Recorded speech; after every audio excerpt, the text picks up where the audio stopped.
Every morning, a huge, warm, yellow sphere rises over our planet. We're so used to its stability that we subconsciously consider the sun to be eternal.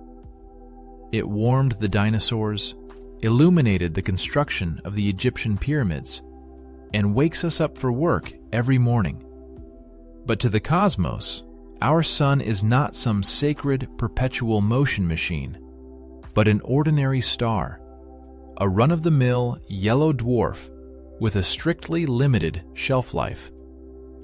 Just like a carton of milk in your fridge, it has an expiration date, after which an inevitable apocalyptic end will begin.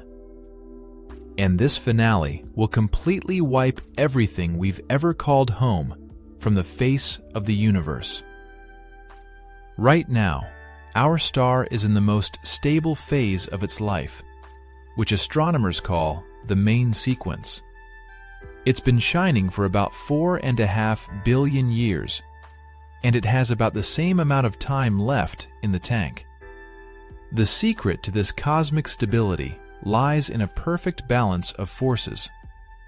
In the sun's very core, under monstrous pressure, 600 million tons of hydrogen are converted into helium every second.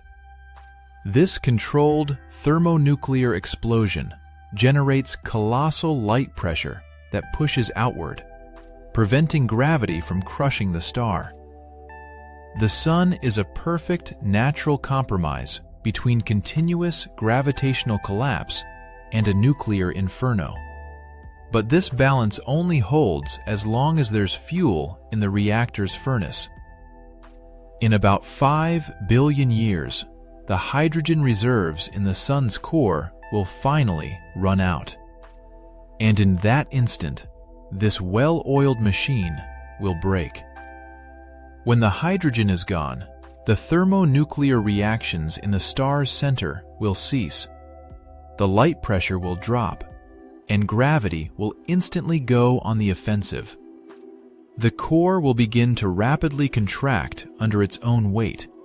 According to the laws of physics, this compression will heat the sun's center to insane temperatures, which will ignite hydrogen fusion in the layers surrounding the core. Our star will begin to transform into a colossal monster, a red giant. The sun's size will increase hundreds of times, filling almost the entire inner solar system. The first victim will fall very quickly. Mercury will simply be scorched, melted, and consumed by the expanding fiery wall of plasma. Venus will be next. Its dense atmosphere will evaporate in a matter of years, and the planet itself will turn into a liquid ocean of lava before disappearing forever into the depths of the swollen star. But the most terrifying question is, what will happen to Earth at that moment?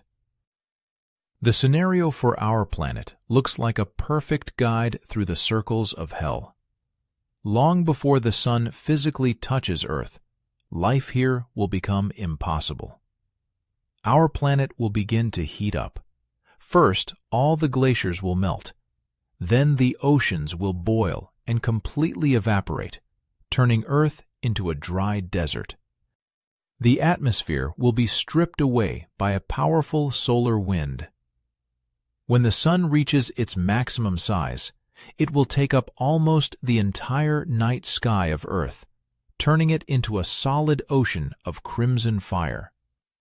The planet's surface will melt into a continuous lake of lava. To this day, scientists still debate whether the sun will physically consume the Earth, or if our planet will manage to move to a more distant orbit due to the sun's mass loss. But in any case, all that will be left of our flourishing home is a charred, dead cinder. The red giant phase is a bright but brief finale. When the temperature in the compressed core reaches 100 million degrees, a helium flash will occur. Helium will begin to fuse into carbon and oxygen. This final chord will cause the star to pulsate convulsively.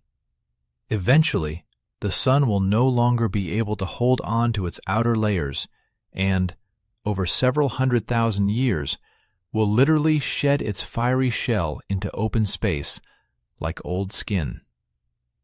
These gas clouds will spread out into space, forming an incredibly beautiful planetary nebula, resembling a magnificent, ghostly flower of cosmic gas and dust. And what will remain in the very center of this splendor? The exposed core of the former star will shrink to the size of Earth, but will retain almost half the mass of the original Sun. The density of this object will be so wild that a single thimbleful of its material would weigh as much as a whole truck. This object is called a white dwarf. No more thermonuclear reactions will occur within it. It's just a cosmic ember that will cool down over trillions of years, slowly turning into a completely dark, black dwarf. For billions of years, the remaining distant planets will silently orbit this dim stellar corpse, bound by eternal permafrost and absolute silence. This story might seem frightening, but for the universe, it's not a tragedy, but a natural cycle of matter. All the material that the Sun sheds into space will enrich the interstellar medium with carbon, oxygen, and heavy elements.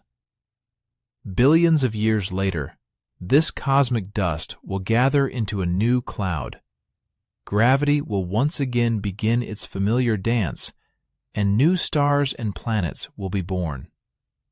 Perhaps on one of them, life will arise again, composed of atoms that were once part of our Earth. We are children of the stars, and our story will inevitably return to where it began. And while we have these priceless 5 billion years of calm yellow light left, our only sensible path is to cherish every moment on this living planet, to keep looking